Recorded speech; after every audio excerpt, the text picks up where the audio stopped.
Un deuil national de 3 jours a été décrété au Mali à partir de ce jeudi. Cette décision fait suite au dernier bilan annoncé par le gouvernement malien de 42 soldats morts à Tessit, près des frontières du Burkina Faso et du Niger.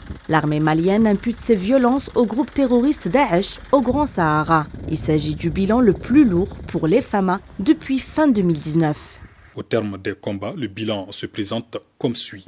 Côté ennemi, 37 terroristes neutralisés et des équipements ont été abandonnés par les assaillants dans les environs de Tessit ainsi que 2 véhicules contenant du matériel et leurs occupants détruits par des frappes aériennes dans une forêt à 5 km au sud de la localité.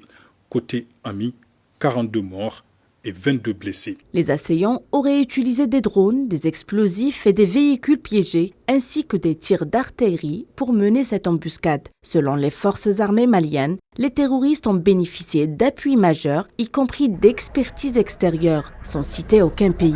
Le Mali ne compte pas s'arrêter là. Il continue de renforcer ses liens militaires avec la Russie. Le colonel Assimi Goïta et Vladimir Poutine se sont entretenus hier par téléphone au lendemain de la réception par Bamako de nouveaux équipements militaires de son allié russe. Ils se sont félicités de la qualité de leur partenariat respectueux de la souveraineté du Mali et des aspirations de sa population.